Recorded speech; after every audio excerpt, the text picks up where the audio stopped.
Olá, tudo bem? Meu nome é Ronaldo e eu estou aqui com o objetivo de compartilhar com você a ideia de como trabalhar e se preparar para fazer entrevistas, realizar entrevistas.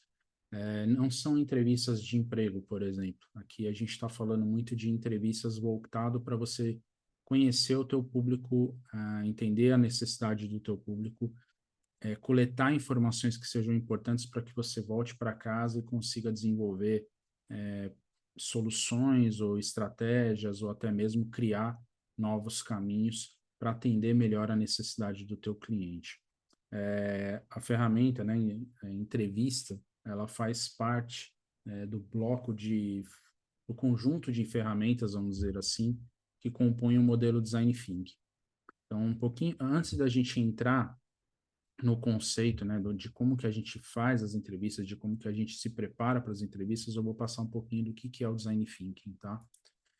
Então, para quem não conhece, uma ótima definição é a do Tim Brown. Tim Brown é um dos caras que mais trabalham com design thinking no mundo. Ele foi durante anos aí presidente CEO da IDEO, que é uma das maiores consultorias de inovação do mundo. E ele fala isso, né, que o design thinking, ele é uma forma de abordar a inovação tendo o ser humano no centro do estudo. Então, tudo que você faz no design thinking, você faz pensando para alguém. Você não trabalha para você, você trabalha para alguém. E se você trabalha para alguém, você precisa se conectar com esse alguém. Você precisa entender as características, as necessidades, as demandas, as oportunidades desse público. Então, por isso que entrevista é extremamente importante. E é uma ferramenta que ajuda bastante nessa descoberta, principalmente nessas primeiras etapas do design thinking, que eu vou mostrar daqui a pouquinho também. O design thinking ele se baseia em três valores, então o valor da empatia, o valor da colaboração e o valor da experimentação. Para a gente executar a empatia, né, para a gente executar, aplicar a empatia na prática, você precisa se conectar com as pessoas. E uma forma de se conectar, repetindo, né, reforçando, é entrevistas, observação também, mas entrevistando, conversando com as pessoas, ouvindo as pessoas, né? Colaboração é trabalhar de forma colaborativa. Eu costumo dizer que quanto mais misturado num time, usando design thinking, melhor. Então, é um time multidisciplinar. Não ter pessoas só que conheçam de tecnologias ou só que conheçam de área administrativa ou do financeiro ou educacional. Não. Dependendo do produto ou serviço que você está trabalhando, procurar mesclar isso. Procurar mesclar. Quanto mais mesclado, quanto mais diverso, melhor serão as soluções. Experimentação como o próprio David Kelley, que é um dos caras que mais falam de design thinking junto com o Tim Brown. Eles trabalharam muito tempo juntos na IDEO. Ele fala que experimentação é você experimentar cedo. Quanto mais cedo você experimenta, mais cedo você vai errar, mais cedo você vai aprender e mais cedo você vai evoluir. Isso é um ciclo constante, né? Um PDCA, né? Onde você trabalha ali a evolução da demanda, né? Isso está muito ligado também com agilidade. Agilidade também trabalha muito foco de você experimentar logo, colocar para rodar, coletar feedback, e a partir desse feedback você volta para casa, melhora, faz uma nova versão e lança e vai rodando. É uma roda, né? É um ciclo constante. O design thinking ele tem 5 fases. Aqui a gente vê tem algumas variações já hoje no mercado, mas isso daqui é o que eu costumo dizer que deu origem à série.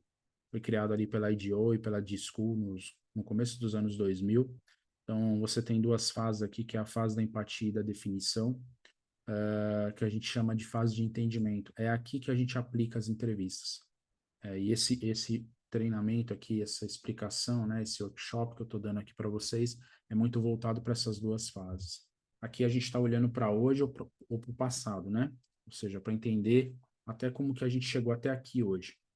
A parte de ideação, prototipação e testes são olhando para o futuro. Eu começo a pensar no futuro, como que eu vou projetar uma solução, qual é a solução que eu vou projetar, qual é o protótipo que vai sair, né? Transformar as ideias em coisas reais e depois testar e validar junto com o teu usuário, tá? Para esse momento aqui, para o nosso workshop, o foco é em empatia e definição, tá? Para começar a trabalhar, e aí já entrando um pouquinho mais na prática, para a gente começar a falar de entrevistas, Dentro do Design Thinking, a gente precisa trabalhar com um desafio. É muito importante que a gente tenha um desafio formatado, um problema que a gente precisa resolver. Porque, principalmente no começo, o Design Thinking ele é muito caótico, porque você descobre, fala com muita gente, então você vai descobrir várias coisas. Você pode se perder nessa sua fase de descoberta, vamos dizer assim. E se você não tem um desafio que te norteia, como se fosse um farol, um norte, você corre o risco de ficar, né, perdido nessas duas fases aqui e não conseguir sair, não conseguir avançar. Então, um modelo que a gente usa, né, que eu uso nos meus projetos é como podemos melhorar, resolver, criar, desenvolver, enfim, uma ação. Aí, serviços, produtos, processos, estratégias. Por que serviços, produtos, processos, estratégias? Porque esses quatro elementos têm em comum pessoas. E como eu falei com vocês, Design Thinking você trabalha colocando o ser humano no centro do estudo. E o ser humano cria e executa serviços e consome serviços, consome produtos e cria produtos, cria processos, executa processos e cria estratégias e executa estratégias. Então, o ser humano está envolvido nesse processo. Aí você pensa em para quem é, né? Qual é o seu público, e para conseguir um objetivo, ou seja, melhorar, atingir um objetivo, sair do estado A para o estado B, e que esse estado A para o estado B seja uma melhora, seja um ganho de qualidade, seja um ganho de agilidade, uma entrega mais rápido, pode ser assim, se a gente está falando de projetos, mas e se a gente está falando de serviços ou produtos que você tem uma qualidade maior, uma característica diferenciada daquilo que você descobriu junto do teu cliente, junto do teu público na entrevista. Então, você precisa ter um desafio formatado. Esse desafio a gente formata junto com quem contrata o projeto. Normalmente um líder, um gestor, ou se você está trabalhando com clientes, por exemplo, o teu cliente contratante vai dar alguma ideia e você trabalha e usa esse template, vamos dizer assim, para colocar o desafio dentro dele, tá? Aqui um exemplo de desafio, só para você ter uma ideia, como podemos desenvolver produtos utilizando tecnologias exponenciais ou tecnologias para auxiliar os profissionais de educação na formatação de conteúdos que venham, né, que melhore a absorção da prática dos alunos. Vamos pensar aí como que a gente pode usar as tecnologias para desenvolver conteúdos que ajudem os alunos a absorver melhor o conteúdo. Basicamente seria um desafio para a gente trabalhar, mas é só um exemplo, só para vocês terem uma ideia de como que fica esse formato. A partir do desafio, a gente entra num processo de alinhar o conhecimento do time. Outra coisa, design thinking, você não faz as coisas sozinho, você normalmente trabalha em equipe. Pode variar de 3 a 10 pessoas essa sua equipe. Mas é importante que o primeiro passo é uma vez que você desenvolveu o desafio, você senta com o teu time e monta o que são as suas certezas e as suas dúvidas. Quais certezas o time tem com relação ao desafio e quais dúvidas o time tem com relação ao desafio. As dúvidas naturalmente vão se tornar questões, vão se tornar perguntas. Essas perguntas a gente vai compor um roteiro de entrevistas e esse roteiro de entrevistas a gente vai aplicar com o nosso cliente, com os nossos clientes ou com potenciais clientes ou potenciais usuários da solução que a gente está trabalhando. Tá? Então, muito importante. Certeza, eu tiro já da linha de frente. As dúvidas, eu transformo as dúvidas em perguntas. Dúvidas são perguntas mesmo, né? É, eu não sei se, eu não sei qual tecnologia, baseada no nosso desafio, eu não sei qual tecnologia é a que mais pode trazer ganhos para o nosso cliente, para absorção de conhecimento. Eu não sei qual ferramenta a gente pode utilizar hoje. Qual é a melhor ferramenta para a gente utilizar hoje na formatação de conteúdos educacionais? Então, percebe, algumas perguntas que o time tem em consenso, com empatia já entre o próprio grupo de trabalho, vão formar essas dúvidas. E essas dúvidas vão formar o roteiro de entrevistas. E aí a gente entra na empatia. Eu gosto muito dessa frase do Carl Rogers, que ser empático é ver o mundo com os olhos do outro e não ver o nosso mundo refletido nos olhos dele. É bem isso. Você tem que se conectar com o teu cliente, com o teu fornecedor, com o teu usuário, com a pessoa com quem você está trabalhando. Uma vez que você se conecta, fica mais fácil de você começar a enxergar o mundo com as lentes dele. E aí, quando você enxerga o mundo com as lentes dele, fica mais fácil da gente poder produzir soluções para ele, tá? Essa é a ideia. Um guia de entrevistas, um guia de entrevistas, basicamente, ele segue um roteiro mesmo. Não que você tenha que fazer ele no estilo IBGE, né? É uma das coisas que eu costumo dizer. É menos IBGE e mais de frente com Gabi. Era um programa que tinha de TV, mas é um programa de entrevistas, é uma conversa. A ideia é que você crie um roteiro que te permita conversar com o teu cliente, extrair o melhor dessa conversa, um bate-papo mesmo, como se você estivesse conversando com um amigo seu. Claro, guardadas as devidas proporções e validando as dúvidas que você tem. Explorando possibilidades do tipo, me conte um pouco mais sobre esse serviço, me conte um pouco mais de como que você utiliza isso, como que você utiliza, como você consome, como você executa esse processo. O que significa isso para você? Ou seja, são perguntas que façam com que a pessoa pense, reflita e se abra para conversar contigo. E explorar os porquês. A gente costuma dizer, né, por que e como, né? A gente costuma dizer que quando você está nessa fase, aplicando as entrevistas, você volta a ser criança. Ou ter uma cabeça de turista. Porque quando você é criança, você pergunta por quê para tudo. Curiosidade, ser curioso. E turista, a mesma coisa. Quando você visita um local novo que você não conhece, você quer saber qual é o lugar melhor para comer, quais são as atrações turísticas que tem, a questão da cultura em si. Então, você procura conversar com as pessoas locais e, de forma curiosa, vai buscando ali conhecer aquele local. É esse viés, é essa mente que tem que se ter quando a gente está fazendo entrevistas, quando a gente está nesse processo. Buscar, né, durante as entrevistas, buscar extrair o máximo, né, dentro da pergunta, dentro das perguntas que a gente está fazendo ali para o nosso público, buscar extrair dele o que que ele está pensando, a fala é a mais fácil, mas o que que ele está sentindo relacionado àquela pergunta que você está fazendo e como que ele faz, como que ele trabalha. Isso aqui é a base para se criar as personas, como que ela pensa, o que que ela fala a respeito, o que que ela sente a respeito e o que que ela faz. Normalmente, a gente pega aqui, muitas vezes, o que eu falo não é muito o que eu faço. E isso não porque as pessoas são más, mas porque a gente às vezes faz as coisas meio que no automático. Procurar, quando você está formatando as perguntas, procurar extrair esses pontos, porque isso vai te ajudar nas fases seguintes, quando você vai produzir solução. Aqui uma dica, né, onde a gente procura mais ou menos como que a gente trabalha, né? Eu trabalho nos meus projetos. Normalmente pegar a base, 5 a 10% da base de clientes. Pô, mas aí eu estou trabalhando para uma empresa que tem 1 milhão de clientes. Óbvio que você não vai pegar 100 mil pessoas para entrevistar. Você não é um funcionário do IBGE. Mas a ideia é que você pegue um número que seja factível ali para você fazer a coleta de informação. Normalmente, pela minha experiência, quando você está trabalhando com serviços ou criação ou melhoria de serviços ou produtos, você precisa de mais ou menos entre 15 e 25 entrevistas para você validar aquele consenso que você tem. Entrevistas abertas, tá? Essas entrevistas com perguntas abertas. Uma coisa que eu não falei ali, na hora que eu estava falando das entrevistas, das perguntas, às vezes você é obrigado a fazer uma pergunta fechada. O que que seria uma pergunta fechada? Você perguntar para a pessoa assim, um exemplo bobo, tá? Você gosta de chocolate? Isso é uma pergunta fechada, porque a pessoa vai te responder sim, gosto, ou não, não gosto.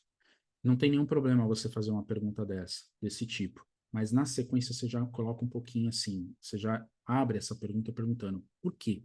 Por que que você gosta? Por que que você não gosta? Me conte um pouquinho mais, para que a pessoa conte a experiência, porque ela pode falar assim, eu gosto de chocolate porque chocolate me acalma, me remete ao meu tempo de infância, não me faz mal, muito pelo contrário, me dá energia. Então você começa a perceber que a pessoa vai se abrindo com essa pergunta, tá? Então, não é ruim fazer perguntas fechadas, mas quando você for fazer, já emenda na sequência um porquê, ou me conte um pouco mais, me fale um pouquinho mais disso. Por que que eu falei isso? Porque com esse tipo de pergunta, ou seja, essas entrevistas com esses tipos de pergunta, você não precisa de mais de 30 pessoas, sendo muito sincero, porque eu já trabalho com isso há 8 anos e é importantíssimo você ter essa noção. As pessoas parecem muito diferentes, mas o ambiente ao qual ela está inserido faz com que ela pense, sinta, fala e faz muito similar.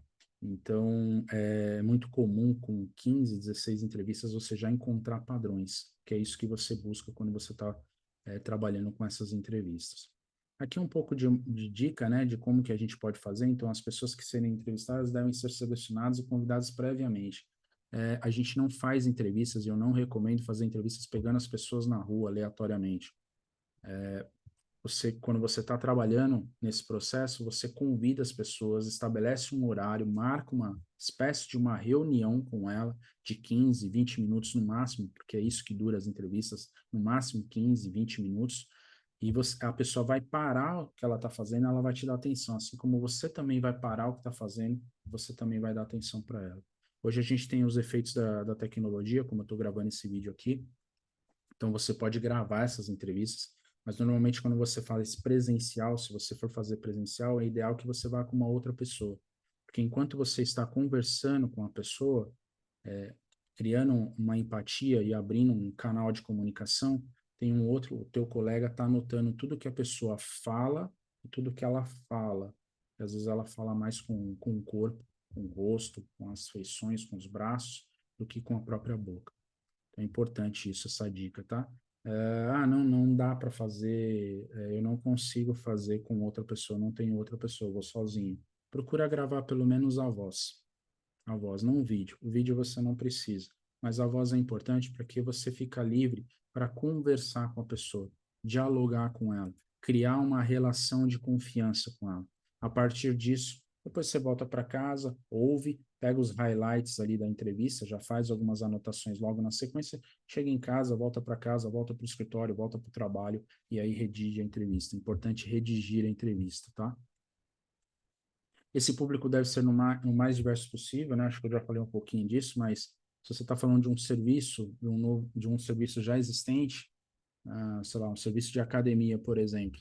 Então, você pega quem é novo na academia e quem já está desde o começo da academia, quem vai todo dia e quem vai uma vez na semana ou uma vez no mês. Pessoas que são críticas, aquelas que às vezes a gente chama como chato, essas são extremamente importantes, porque elas são críticas e elas podem te dar uma visão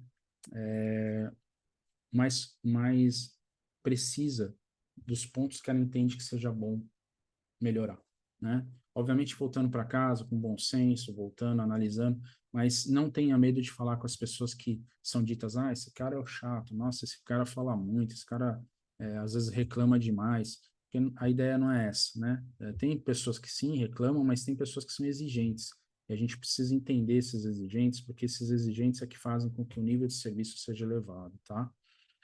A diversidade de gêneros, então, mulheres, homens, gays, dependendo do serviço que você está trabalhando, idosos, pessoas mais experientes, menos experientes, quanto mais diverso for, mais rico vai ser o resultado dessa pesquisa, né, dessa entrevista, tá? Aqui eu falei um pouquinho já do tempo, normalmente entre 20 e 30 minutos. 20, 30 minutos é um guia de entrevista ali com 10 perguntas, mais ou menos. 10, 12 perguntas. Que é o máximo também que eu acho que é importante a gente levar, sintetizar em no máximo 10, 11 perguntas ali o que você vai fazer para levar isso. Aí vai te dar uma conversa de uns 20, 30 minutos. Pode passar um pouco? Pode passar, pode ser um pouco menos? Pode, mas a média é isso, tá? Eu já falei um pouquinho, né, de realizar as entrevistas em duplas, remoto, então se for remoto, peça autorização para gravar, porque aí provavelmente vai ter imagem também, e se for o caso, se eu tenho esse hábito, manda a gravação para a pessoa, para que não fique nenhum mal entendido. A ideia é que você tenha essa informação, caso para você precisar, por exemplo, anotar alguma coisa que você deixou passar ali que não foi possível, tá? Registre todas as informações, isso é extremamente importante. Talvez você tem alguns projetos que você vai fazer que você não vai ter uma segunda chance com aquela pessoa. Então, aproveite, registre tudo que você coletou, Não deixe passar nada, tá? E ao final, anote de 3 a 5 insights. O que que são insights? Pontos que chamaram a atenção. Às vezes pode ser uma mensagem, assim, um palavrão que a pessoa fala quando ela está falando, seja positivo ou negativo, mas alguma coisa que chama atenção, que você grifaria, destacaria. Pô, isso aqui é importante eu ter em mente em cada entrevista, tá? Muito, muito importante esse tópico aqui, ó. Cuidado com as inferências, os achismos. Quando você vai conversar com as pessoas, procura tirar os seus preconceitos. Isso é muito difícil, pessoal. É muito difícil, mas você tem que tentar ao máximo. Tenta se anular. O que importa é o que a pessoa está falando. Independente se o que ela está falando seja o maior absurdo para você como pessoa, como ser humano ou como profissional daquela área. Nossa, como que ele pensa isso? Que bom que ele que ruim que ele pensa aquilo, mas que bom que ele se sentiu à vontade para se abrir com você. É isso que você tem que trabalhar em você, tá? Então, assim, procurar não inferir, deixa a pessoa falar. Às vezes, uma coisa que é importante, você faz uma pergunta, principalmente quando você está no remoto, ou às vezes telefone mesmo, que você não está vendo a pessoa, e fica um silêncio do outro lado. Esse silêncio, ele é importante, porque às vezes ela está pensando para te responder. Então, deixa, fez a pergunta, dá um tempinho para ela pensar, para ela responder, para ela conversar com você. Não é um interrogatório, é um bate-papo. Nunca se esqueça disso. E não se perca do desafio. Lembra do desafio que eu comentei? Ele é extremamente importante, ele é o seu norte. Todas as perguntas que você fizer para o teu cliente, para o teu público, ele tem que estar direcionado para aquele desafio que você está trabalhando, senão você está perdendo tempo, tá? Uma vez que você fez a entrevista, você vai a campo, isso pode durar, tem projetos da gente que eu trabalho que duram um mês fazendo entrevistas, porque não porque são muitas entrevistas, mas porque você depende da agenda das pessoas. Então, assim, em média, um projeto de 3 meses, você vai ficar ali entre 3 a 4 semanas entrevistando as pessoas, tá? Uma vez que você entrevistou, agora eu vou te dar umas dicas de como que você volta para casa com essas informações, o que que você faz com elas, para a gente terminar o nosso treinamento. Então, o foco agora, a gente está na segunda fase do Design Thinking, que é convergir. Na primeira, você diverge, ou seja, fala com a maior quantidade de pessoas, agora você vai convergir, você vai trazer essas informações para casa. Essas duas fases a gente agrupa como entendimento. Uma vez que você voltou para casa, você vai procurar ter foco. E aí, o que que você faz? Você faz o que a gente chama de download. Pega tudo aquilo que você anotou, seja no Word ou escrevendo mesmo, né? Às vezes fazendo uma entrevista ali, escrevendo num caderno, numa folha, e começa a extrair, a sintetizar, tirar das falas da entrevista das pessoas que fizeram com você e começar a usar post-its, por exemplo, né? Físicos e digitais usando uma ferramenta chamada Miro, que é uma ferramenta que eu uso muito hoje em dia. Ou seja, você começa a extrair os principais pontos, os principais falas, aquilo que te chamou mais atenção das entrevistas e colocar isso em síntese, sintetizando, focando, saindo daquele universo mais amplo e indo para um universo onde você consegue começar a pensar em análises. Ou seja, eu preciso sair daquele campo de onde eu falei com 30 pessoas e vai te dar uma parede cheia de post-its, mas para chegar em algum caminho de solução. Para onde você tem que ir? Qual é o caminho que você tem que seguir? Onde está a maior dor? Onde está a maior oportunidade? Onde está o maior problema? Onde está o caminho que você precisa percorrer para solucionar? Então, pensa. Fez as entrevistas, você vai ter várias folhas, Word ou papel. Você começa a extrair isso e colocar isso em post-its, as respostas em post-its. E aí isso vai te dar um grande painel, um grande mapa, ainda meio que bagunçado. Na sequência, você começa a agrupar. A gente usa uma ferramenta chamada diagrama de afinidade. O que é isso? Você pega todos aqueles post-its que estavam jogados, seja eletrônico ou físico, e começa a agrupar por padrões. Formar grupos. Grupos de processo, grupos de ferramenta, grupos de pessoas, grupos de comunicação, grupos de problemas, grupos de oportunidades. Ou seja, você vai, tudo aquilo que você colocou, tenta imaginar assim na tua cabeça. Colocou um monte de coisa em cima da mesa ou numa parede. Tá tudo jogado ali. Você olha, você fala assim, meu, não consigo tomar decisão em cima disso. Não consegue mesmo. Você precisa começar a encontrar padrões. E aí você vai ver um volume grande de coisas acontecendo. Então, pode ser que, dependendo dos agrupamentos que você faz, você vai começar a ver um mapa onde você vai chegar e vai olhar assim e falar, meu, a gente tem muitos problemas com parte de ferramenta, muita reclamação com parte de ferramenta, ou com parte de tecnologia, ou com parte de processo, ou falta treinamento. Enfim, dependendo do desafio, dependendo do projeto que você está trabalhando, isso pode variar muito. Não tenho como dar uma precisão aqui para você, mas o que eu quero te passar é que uma vez que você faz esses agrupamentos, aí você começa a sair daquele universo que está muito bagunçado para uma coisa mais organizada. E nessa coisa mais organizada você consegue convergir para onde estão os principais pontos de atuação que você tem. E a partir daí, você vai se conectar com a próxima fase, que é a fase de ideação. Ou seja, você vai pegar um ou dois tópicos ali que estão problemáticos, ou que podem, não necessariamente são problemáticos, mas podem ser oportunidades para você. Você vai levar isso aí para o teu grupo idear. É um, é um, é um tópico para um outro treinamento, mas a ideia é isso, é gerar input para uma sessão de ideação, é gerar uma entrada para uma sessão de ideação. E aí, com base nesses agrupamentos, isso fica mais fácil para você. E aí você dá nomes para esses grupos, tá? Aqui eu coloquei grupo um 2 3 você não chama de grupo um 2 três. Normalmente a gente usa nomes lúdicos, né? Não pejorativos, não problemáticos, mas nomes que façam você ter uma referência de estou trabalhando para o grupo de tecnologias exponenciais, eu estou trabalhando para oportunidades na entrega do serviço, então, coisas que fazem sentido e vão derivar de todos os post-its que estão aqui dentro. Então, a somatória dos post-its que estão aqui dentro vão dar um nome para o nosso grupo. Você não vai precisar ficar inventando muito, não. Baseado na síntese que você está fazendo, no agrupamento que você está fazendo, quando você olhar para o teu grupo, você vai fazer, esse grupo chama isso, esse grupo chama aquilo. Então, é importante que você dê nome a esses grupos. E aí, com isso, você vai ter uma forma de caminhar para a próxima etapa. Então, com isso, qual que é a ideia aqui, né? A ideia que eu queria passar com vocês nesse treinamento é passar um pouquinho do como você se prepara para o design thinking, né? Usando o design thinking para entrevistas. Então, primeira coisa, só recapitulando, né? A gente faz o desafio, montou o desafio, do desafio a gente vai para a matriz. Essa matriz chama-se CSD, certezas, suposições e dúvidas. Eu, pela minha experiência, eu simplifiquei ainda mais, certezas e dúvidas. O que que você tem de certezas e o que que você tem de dúvidas? Você faz isso sozinho?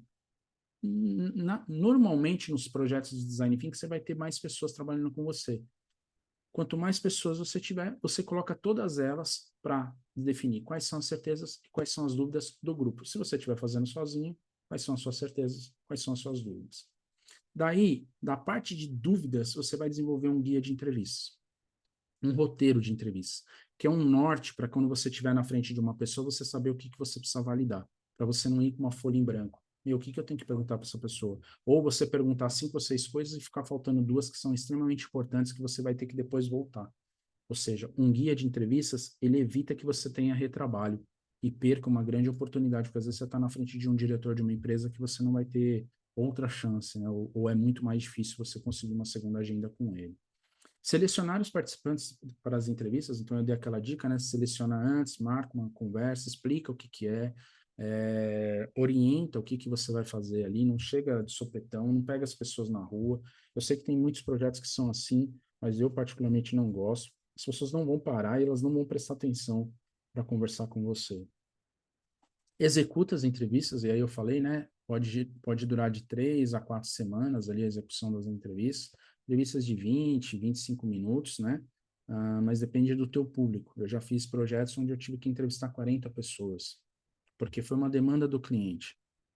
Ele queria ouvir 40 pessoas, 40 profissionais que estavam atuando, ou clientes dele mesmo, não um cliente, é uma empresa solicitando que eu falasse com 40 profissionais de outras empresas que trabalhavam com eles ali. Durou um mês, tá? Mais ou menos, foi o projeto mais longo, assim que eu posso dizer para vocês. Na sequência, você volta para casa com um monte de informação. Na verdade, você volta para casa com um monte de dados. Você precisa transformar esses dados em informação. Como que você transforma esses dados em informação? Você pega esses dados e começa a extrair eles das suas entrevistas, que é o download das entrevistas que eu comentei agora há pouco. Fez o download das entrevistas?